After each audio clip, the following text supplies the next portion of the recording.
All right, real quick before we start, how many episodes have we done now? This is episode 2. Episode 2. So we're professionals. We're getting there. I feel like a professional.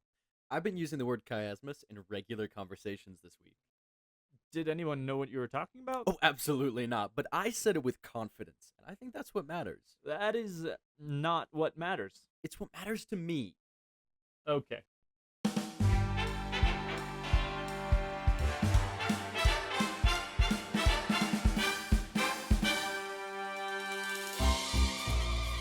Welcome back to Sacred Syntax. I'm Joshua. I'm Elijah, and we are officially on episode 2, which means we've survived long enough to have a plural number of episodes. Progress. Real progress. And today we're going verse by verse through 1 Nephi chapter 1. The whole chapter. The whole chapter, which, full disclosure, I have now read probably 5 times in preparation for this episode, and every time I find something brand new. That is the point of this podcast. I know, it's very annoying and also very exciting. Let's do a quick recap before we dive in, because we've been building up a scripture reading toolkit, and we're going to need to use all of it today. Okay, hit me. Ow! Hey. We're looking for chiasmus. Okay, so, ow. Mirror pattern literary structure. It's an ABC CBA. It's named after the Greek letter chi, which looks like an X. It's pronounced chi, but verbal structure and Hebraisms. Phrases that feel slightly off in English, but make perfect sense in Hebrew. Names. Almost never accidental, always loaded with meaning. Numbers. Theological shorthand. 3 equals divine completeness, 7 equals covenant, 40 equals a full testing period, and 12 equals the people of God. Cultural context. The stuff we don't know that the ancient reader did. And temple imagery. Is hidden everywhere and mentioned almost never. You've been studying. I've been studying. Let's go. All right. We're going to have all of this linked in the show notes so you can have your own little sheet to look at as we're going. But before we get to verse 1, we need to talk about something most people usually skim right over. The header of 1 Nephi. Like the little summary at the top? It's actually huge. Yes, but here's the thing. That wasn't Nephi writing. What? Yeah, the summary before verse 1 is an editorial introduction. It was written in the style of an ancient scribe summarizing what comes next, and it tells us a lot in very short space. Lehi is warned to leave Jerusalem, the people seek his life, they travel into the wilderness, they receive and retrieve records, the brass plates, they take wives, that's a good part, they suffer afflictions, they build a ship, they reach the promised land. Yeah, that's the whole book. It's a summary. Yeah, that's the whole first book. Yes. And what's fascinating is the editorial voice is saying, here is the shape of this narrative before you read it. But why would Nephi do that? Because in the ancient world, listeners, and remember, most people heard texts read aloud, they didn't read them privately, and they probably couldn't read. Listeners needed a roadmap. You couldn't flip back to chapter 1 if you got lost, so scribes introduced records with a structural overview. Okay, like a movie trailer. It's exactly like a movie trailer, and crucially, it ends with, this is according to the account of Nephi, meaning what follows is Nephi's version, his perspective, his record. Okay, not the official Jerusalem version. Definitely not the official Jerusalem version. Nephi is about to tell us things Jerusalem would not want told. All right, names. We talked about this last episode, but let's go deeper because we now have a whole family to work with. Okay, so let's name nerd out. First, Nephi. We know this one. Egyptian root Nefer, N-F-R, meaning good, beautiful, fine, goodly. In 600 BC, it was probably pronounced Nephi. Okay, so Nephi means goodly. Goodly or good, yes. Now, Laman. Laman, the oldest brother, and not like gray energy with him? No, and we'll talk about why in the next episode, but his name is interesting. Laman possibly means faithful or belonging. There's some debate, but the irony is notable. The son whose name means faithful becomes an archetype of unfaithfulness in the text. Oh, ouch. Yeah. Lemuel, next brother, most likely means devoted to God or belonging to God. That's also ironic given how he behaves. Also ironic, yes, but also no, considering he's a Deuteronomist. We'll talk about that next episode. He technically was devoted to God, just the wrong God. Now, Sam. And this one is fascinating and a little bit sad. Sam likely means desolate or barren, or it's possibly just a shortened form of the word name. So Sam gets the rough end of the name draw. He kind of did. I mean, it's kind of like they're saying, hey, this doesn't matter. He's a good kid, but, like, there's no plot here. And then we have Lehi, the father. Lehi in Hebrew means jawbone. Jawbone, like like the bone on my jaw. Exactly, jawbone. And like we said last time, there's a place in Judges 15 called Lehi or Lehi, where Samson famously killed 1,000 men with the jawbone of a donkey. So, ancient readers hearing the name Lehi would immediately think strength, conflict, a weapon wielded by God's power. So the father is literally named after the jawbone story. Yes, the resonance is there for an ancient reader. And finally, Sariah, the mother. Sariah in Hebrew means Yahweh is prince, or alternately, princess of God. She's named for divine royalty. She's the most appropriately named member of this. She is arguably the most appropriately named. Yes. Okay, wait, I want to flag something. So we have the son named Good writing a book, the oldest son naming Faithful, who is faithless, the second son named Devoted to God, who is not devoted to God, the third son named Desolate, who is actually one of the good guys, and a mother named Princess of God, who doesn't get nearly enough credit. You've just described the entire dramatic tension of 1st Nephi using nothing but names. Yeah, I get things right. All right, verse 1. Elijah, you want to read it? Sure. I, Nephi, having been born of goodly parents, therefore I was taught somewhat in all the learning of my father, and having seen many afflictions in the course of my days, nevertheless, having been highly favored of the Lord in all my days, yea, having had a great knowledge of the goodness and mysteries of God, therefore I make a record of my proceedings in my days. Beautiful. Now, we've talked about the wordplay. I, Nephi, meaning I, goodly, being born of goodly parents. But let's push on that word goodly a little bit more, because in the modern world, goodly sounds like it might mean wealthy. Like, oh, this parent has a goodly amount of money. Which is how I always read it, honestly, like they were comfortable, they had a nice house, maybe they owned a donkey. But that's not what it means here, although they might have owned a donkey. The Hebrew framework behind goodly and behind the Egyptian word nefer points to something much more specific: sacred beauty, temple worthiness, moral fitness. It's the word you'd use to describe a priest prepared to enter into the holy place. It's like worthy. So goodly doesn't mean well off, it means spiritually ready. It means educated in righteousness, trained in sacred things, prepared for divine encounter. And when Nephi says he was born of goodly parents, he's saying, I come from people who were temple prepared. Covenant people. People who raised me inside that tradition. So the therefore makes complete sense now. Therefore I was taught in all the learning of my father, because that's what goodly parents do. Exactly. It's not my parents were good people, and as a side note, they taught me stuff. It's my parents held this sacred formation, and as a direct result, therefore, I was initiated into that same thing. It's a causal claim, not just a compliment. It's a legal and theological claim dressed up as a compliment. Now, this is the part where we slow all the way down, because most readers have no idea what Nephi is actually doing in this opening verse. Something ancient and cool, I assume. Something ancient and cool. What Nephi is constructing here is what scholars call a colophon, which is Colophon. A colophon. A colophon.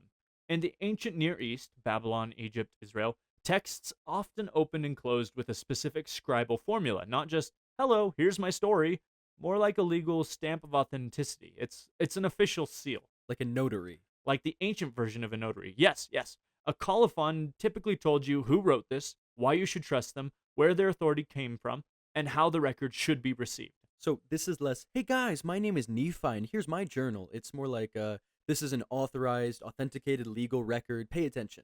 Exactly. And what's remarkable is that Nephi compresses what would normally be an entire scribal formula, sometimes a whole page in ancient Mesopotamian texts, I'm looking at you, Bible, into one sentence. One sentence? One sentence. Let's walk through the structure. Ready? Ready. First, identity. I, Nephi. Classic first-person authorial declaration. In ancient records, the phrase I, name, signals this is firsthand. Think of Nehemiah. The book opens with the words of Nehemiah, or Amos, the words of Amos. Nephi goes further and says I directly, which means personal witness, no intermediary. So he's not saying, according to legend, there was this guy named Nephi. He's saying, it's me. I'm right here. Yep. Second, lineage. Born of goodly parents. In the ancient world, authority came through blood and covenant line. Saying his parents were goodly means righteous, covenant-connected, established in the priestly tradition. He is giving his spiritual resume before writing a single word of narrative. And an ancient reader hears that and immediately thinks, okay, this person is legitimate. You got it. Again. Third, education. Taught in all the learning of my father. In antiquity, not everyone could read. Keeping a historical record implied scribal training. Nephi is essentially saying, I am qualified to do this. I have been trained at the highest level. So he's not just some guy who had a dream and decided to write it down. No, no, no. He is a trained scribe from a priestly family doing exactly what his training prepared him to do. Now, fourth, experience. Having seen many afflictions. Here Nephi is claiming not just ancestral and educational authority, but experiential authority. He has lived this. He is not writing theory, he is writing a testimony. Okay, so that connects to the Hebrew idea of truth we talked about in the last episode. Hebrew truth is relational and experiential. Not this is logically provable, but this is real because I lived it. Perfect segue. Fifth, divine favor. Highly favored of the Lord. This is the spiritual credential. Not just born right, not just trained right, not just experienced, but known by God. This is the prophetic claim. And then sixth, purpose. Therefore, I make a record. Everything leads here. All 5 layers of credibility, identity, lineage, education, experience, divine favor, build to that single word. Therefore. This is why the record exists. He's not writing because he thought it might be interesting. He's writing because everything about who he is demands that a record be made. And the colophon isn't just an intro. It's a lens. Nephi is saying, read everything that follows through this framework. This is why my voice is legitimate. This is why this matters. This is why we wrote this podcast. Oh, he put it at the front instead of the back. Yes, in Mesopotamian texts, colophons often appear at the end. Nephi flips it, just like you noticed. He front-loads the credentialing because he wants the entire narrative to be interpreted through his established authority from page 1. He's a good writer? He's a remarkably good writer. You mentioned it briefly, but let's dig into this Greek versus Hebrew truth thing, because I think this is something that messes people up without them realizing it. Great, because it genuinely changes how you read every claim of truth in Scripture. Greek truth, or the Greek word is aletheia, which is Aletheia. A Greek truth is abstract. It's logical, objective, static. It focuses on accuracy or nouns. It conforms to reality. It's provable propositions. Like a math problem. 2 + 2 = 5. That's true regardless of who you are or what you've been through. Well, I mean, it equals 4, but Oh. You're right. Truth is a property of statement, not a person. Now, Hebrew truth. The word in Hebrew is emet, E-M-E-T. Hebrew truth is dynamic. It's relational. It's action-based. It's moral. It's about a verb. It's less about whether a statement matches reality and more about whether a person is aligned with God's faithfulness. So truth is something you can be, not just something you can say. Exactly. I have a story for you. Let's say that you are walking in a forest, Okay. and let's say that you see a rusted, broken down car. Awesome. Well, the Greeks would say, oh, look, that's a car, right? Yeah, it's a car. Well, the Hebrew would say, no, it's not. It doesn't drive. It doesn't take you from point A to point B. Your relationship with it is non-existent. So it's not a car. It is just metal. So we can see to be an emet person in the Hebrew world is to be reliable, faithful, trustworthy, to act in accordance with covenant. So when Nephi says, I know that the record which I make is true, he is not making a Greek claim, which is every fact in here is objectively verifiable. He's making a Hebrew claim. I am a covenant person, and this record is a faithful expression of what I experienced, what God is showing me, and what I am going to do about it. So he's saying, I'm not deceiving you, I'm not embellishing, this is my honest witness. And he doubles down. He says, I make it with mine own hand, and I make it according to my knowledge. He is taking full ownership.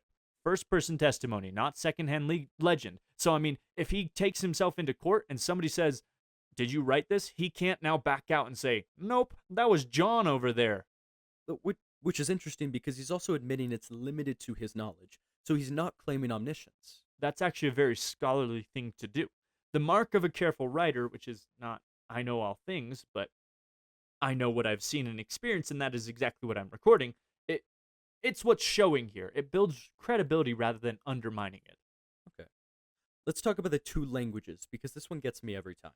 Of course. Verse 2, I was taught to write after the manner of the Jews and also in the language of the Egyptians.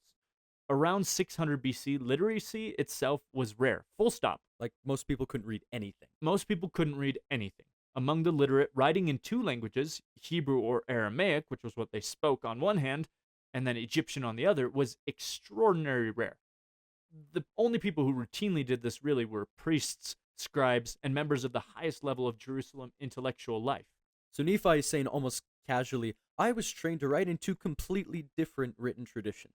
Yeah, and Noel B. Reynolds of the Interpreter Foundation says this provides, his word, incontestable evidence that Nephi had received scribal training at the highest level in Jerusalem. Yeah, but why Egyptian though? Like that, isn't that a little random? They're Israelites.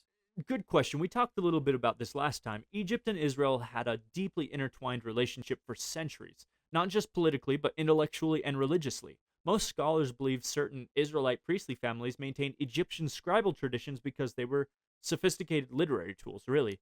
Think of it like Latin in medieval Europe. You might speak French, German, Greek, but educated priestly people wrote in Latin because that's where the literary and theological tradition were preserved.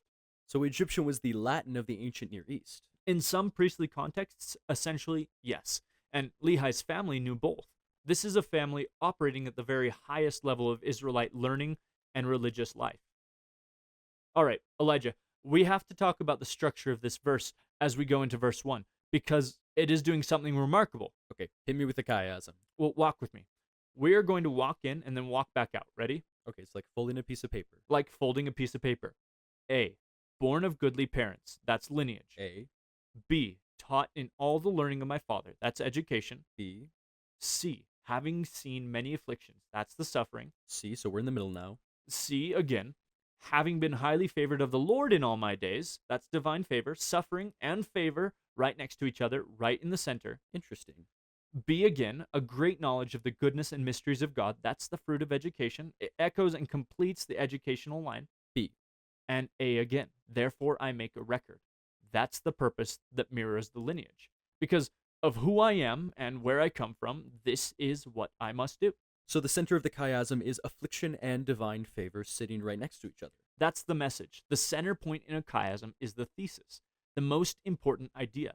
And Nephi's thesis, before he's even told us a single story, is God's favor exists inside suffering, not after suffering, not as a reward for surviving suffering, in it. That's huge. That's kind of the whole Book of Mormon, isn't it? It is. Nephi's entire narrative, and honestly the entire Nephite record, is built around that idea. They suffer, God is with them. They suffer more, God is with them still. That pattern. And Nephi tells you that the pattern is the very structure of his first sentence. So he's blueprinted the whole book in one verse. In one extraordinarily well-constructed verse. Oy, I need a minute. Take a breath. All right, we'll come back. Verse 4. For it came to pass in the commencement of the first year of the reign of Zedekiah, king of Judah. Now, when was this? Before Blockbuster Video. I mean, historically accurate. I'm You're trying right. to be helpful. You're not wrong. You're not wrong. We're talking approximately 597 to 586 BC, so before Christ. Zedekiah was the last king of Judah before the Babylonian destruction of Jerusalem. So this is right on the edge. Right on the edge of one of the most catastrophic events in Israelite history. The temple is about to be destroyed. I mean, we have arguments why, but we'll talk about that later. The people are about to be taken captive. We have arguments why, but we'll talk about that later. The entire national and religious identity of Israel are about to collapse. And Lehi and his family are there for it. For this point in time, yes. Not only are they there for that, but Lehi is one of the prophets actively warning the people that it's coming. Verse 4 says, quote, follow me. There came many prophets prophesying that they must repent, or the great city Jerusalem must be destroyed. Many prophets, not just Lehi. Not just Lehi. This connects directly to the biblical record. Jeremiah was prophesying at exactly the same time.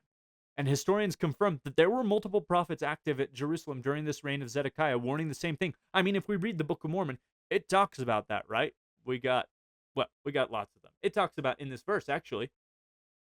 Yeah, so Lehi's not like some lone eccentric. He's like part of this prophetic movement. Exactly. He's part of a legitimate prophetic tradition, operating in a specific historical moment that we can cross-reference with the Bible and with archaeology as well. And the Book of Mormon just lines up with that. It does. Now, verse 5. Wherefore it came to pass that my father Lehi, as he went forth. Now, stop there. We've been here before. We have, but let's go deeper. Went forth in Hebrew, yasa, which is Y-A-S-A. This is temple movement language. It indicates departure from ordinary space and entry into a ritual context. So he's not just going for a walk, No, he's performing a ritual act of transition, actually. And here's the thing. What does Lehi do when he goes forth? He prays on behalf of the people. which is a priestly act. Specifically a high priestly act. Yes, in the Jerusalem temple, intercessory prayer on behalf of the whole people, was reserved for the high priest. On the Day of Atonement, Yom Kippur, the holiest day of the Hebrew year, the high priest went into the Holy of Holies and stood before God on behalf of the entire nation. And Lehi is doing that. Something like that, yeah. And the text is quietly, implicitly, without ever saying Lehi is acting as a high priest, showing us a man performing the role of a high priest in what appears to be a temple setting. Okay, so now let's talk about what he sees. Okay, verse 6, ready? There came a pillar of fire and dwelt upon a rock before him. 3 things. Pillar of fire, dwelt upon a rock. All 3 are temple imagery. There came is theophany grammar, right? Yes. The standard ancient literary formula for a divine appearance. It signals God is acting independently. It's not Lehi summoning God. God is descending. That establishes the direction of revelation, from heaven down, not from earth up. And we'll get into why that's an issue later. So God makes the first move. God makes the first move. Pillar of fire from Exodus 13, or Joseph Smith's vision. The medium of God's presence leading to Israel. When ancient readers hear pillars of fire, they immediately think God is here. And dwelt as well. The Hebrew root is the same as Mishkan, Mishkan. The tabernacle, the dwelling place of God. The fire of God dwelling is the fire of God tabernacling. It's taking up residence as it did in the wilderness sanctuary. And the rock? The rock is altar imagery and foundation stone imagery as well. The foundation stone of the temple, even it's called the Even Shetia in Hebrew. It was the rock at the center of the Holy of Holies, the place where heaven and earth were believed to meet. So every single word in that verse is screaming, this is a temple encounter. Every single word.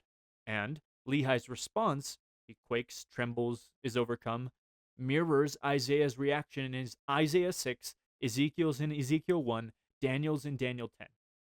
That overwhelming physical response is part of the standard vocabulary of divine encounter. Even think of Joseph Smith. At the end, he's lying on the ground staring at the sky. The ancient readers would have recognized every beat of that. They would have been nodding along. This is not a casual story about a man praying in his backyard. This is a temple theophany. Now, Lehi goes home. Verse 7, he returns and casts himself on his bed, overcome with the Spirit.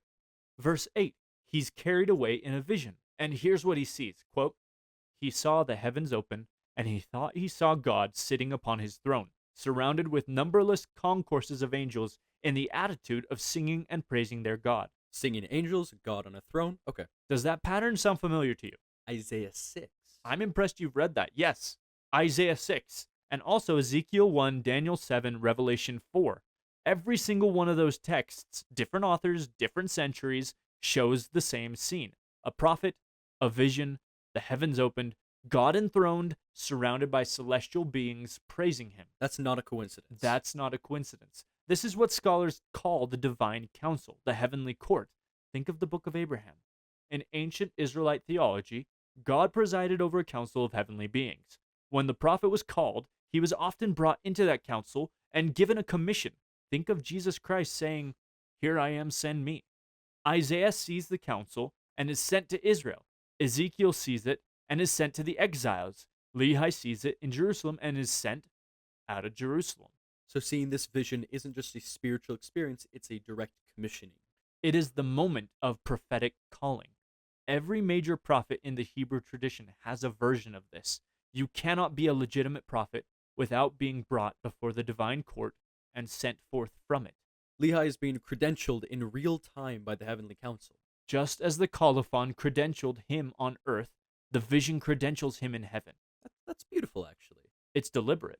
The opening chapters stacking credential upon credential upon credential, so that when Lehi begins to prophesy, no ancient reader could possibly question his authority. Okay, so verse 10, then he sees 12 others following this descending figure. Yes, verse 10. And he saw 12 others following him, like you said. Their brightness exceeds the stars of the sky. And one of them, the first, the presiding one, comes down and stands before Lehi and gives him a book. 12. There's that number again. 12. The fullness of the priesthood, the people of God, the covenant community. There's 12 tribes of Israel, 12 apostles. These 12 figures are the presiding servants of the Lord, and one of them descends to bring Lehi a message. And the book, that's not a book like we're holding right now. No. The Greek word being reflected here through Joseph Smith's King James familiarity is biblos, Biblos. It's a set of writings, scrolls, not a bound volume with chapters. Those didn't really exist. That's why when Revelation says not to add or subtract, they're not talking about the whole Bible. They're talking about their set of scrolls. This is a set of prophetic scrolls being handed to Lehi by a divine messenger. And he's told to read it. And he reads it. And then something interesting happens. He's filled with the Spirit when he reads. Not when he sees God, not when he sees the angels, but when he reads the text. That's a profound distinction, and I love that you caught it. In verse 12 it says, as he read, he was filled with the Spirit of the Lord. So you got it. Lehi has beheld God, angels, and the 12. And the Spirit fills him when he engages the Word. What's the difference between beholding and receiving? That's a great question. Remember this. Beholding is exposure. You see something. But receiving is engagement. You take something in, wrestle with it, let it change you. The Spirit enters not at the moment of vision, but at the moment of intellectual and spiritual surrender to the text. So God gives the vision to show Lehi what's real, and the Spirit comes when Lehi accepts what he's reading and lets it become part of him. That's exactly it. There's a reason the scriptures say search and not glance at the scriptures. The Spirit rewards engagement, not just casual stuff. Now, verse 14. Lehi exclaims, quote, great and marvelous are thy works, O Lord God Almighty. Thy throne is high in the heavens, and thy power and goodness and mercy are over all the inhabitants of the earth. This is not just a simple exclamation. This is more than likely him singing it or writing a poem about it. All right, let me count this. So there's power, goodness, and mercy. 3. 3, a divine completeness signal. And these aren't just random attributes Lehi picks. These 3 specifically mirror the Hebrew understanding of what God's presence in the world looks like. Power, God's creative and redemptive force. Goodness, God's moral nature, his chesed, his covenant love.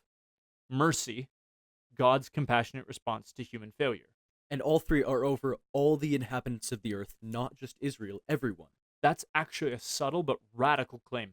In a time and culture where most people believed that their God protected their nation and not others, Lehi's vision is of a God whose power, goodness, and mercy span all of humanity, not just their people. That would have been a provocative thing to say in Jerusalem in 600 BC. Very provocative, which might be part of why they tried to kill him. Right, we're getting there. Now, verse 14 continues, quote, thou wilt not suffer those who come unto thee, that they shall perish. That word right there, perish. It means die, right? Well, in Greek culture, perish means physical death, but in the Hebrew framework, it means something different. Yes. To God, as understood in Hebrew theology, physical death is a transition. It's not the end. Death is not what God grieves. What God grieves is spiritual death, separation from him. Remember, there's 2 different things. There's body and spirit. The Hebrew idea here connects to being cut off, cast out, estranged from the covenant. So God is not promising, if you follow me, you will never experience pain or hardship or physical death. Correct. He is promising, if you come unto me, you will never lose your covenant standing.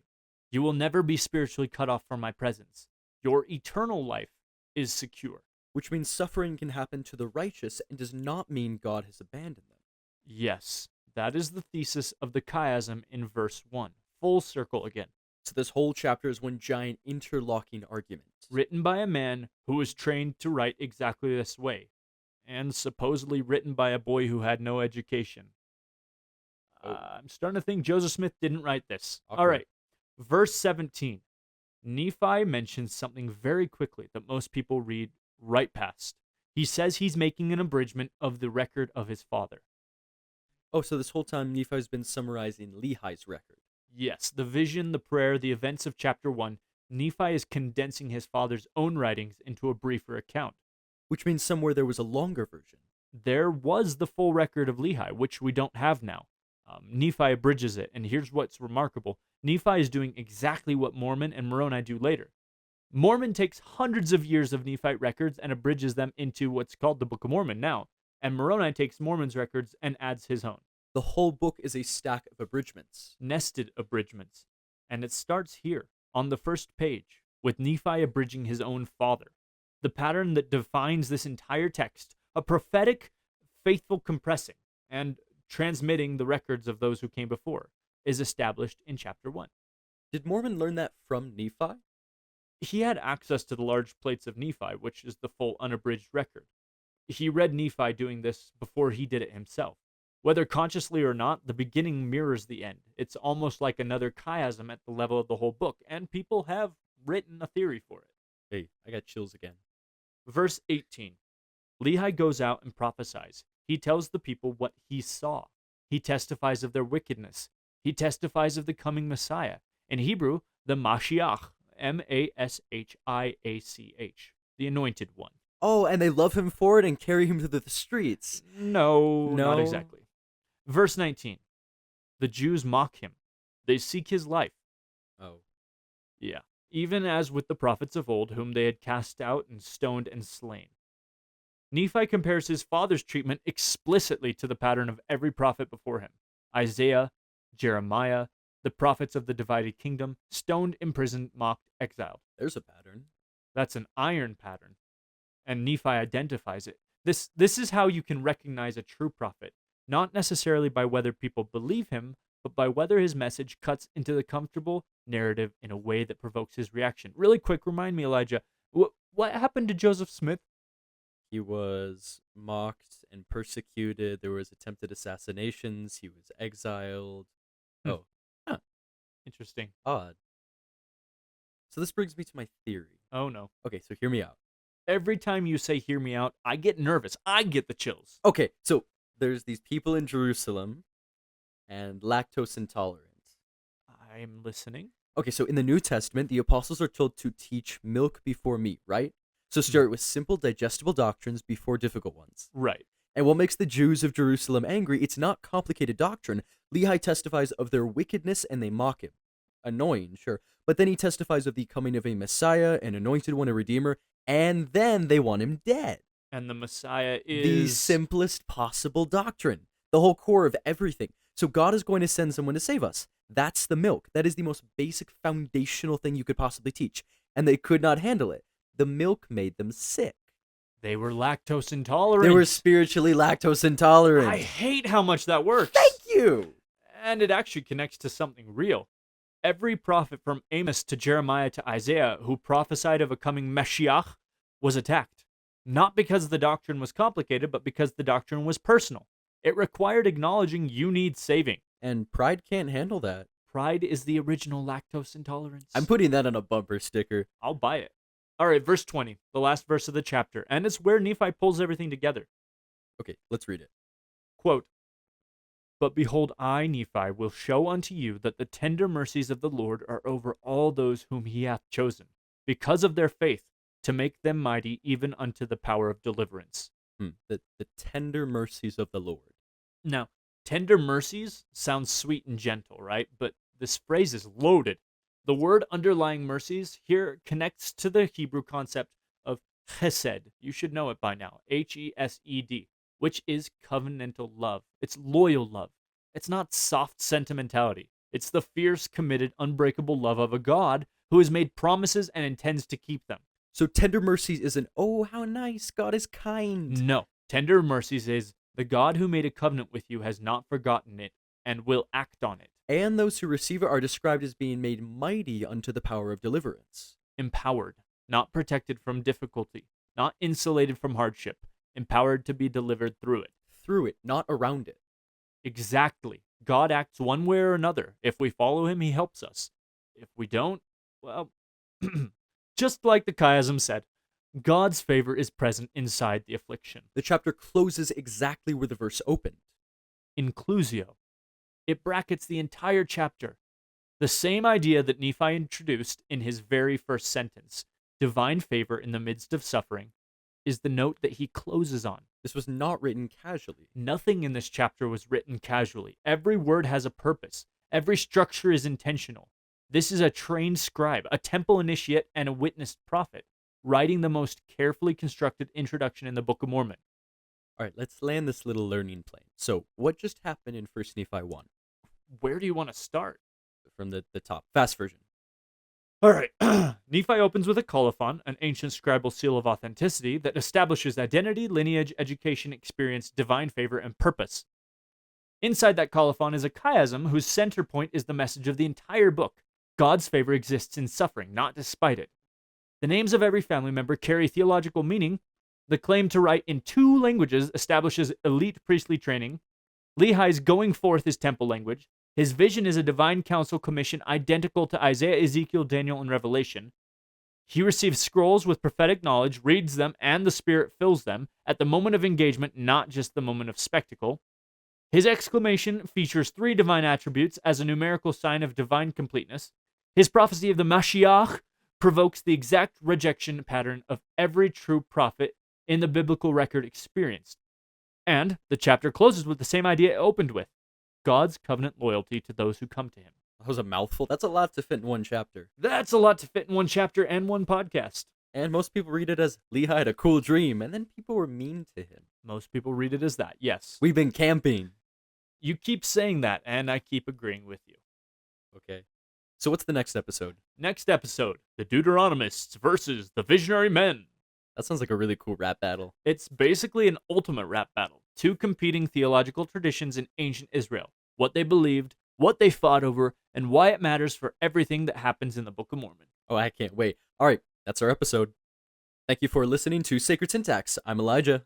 I'm Joshua. And if today's episode made the first chapter of 1 Nephi feel like an entirely different text, that's because it is. You just didn't have the glasses before. All sources referenced today: Reynolds on scribal training, the Hesed connection, the Divine Council tradition, all of it, linked in the show notes. Come back next episode, we're going to have the rap battle. Shalom. Shalom.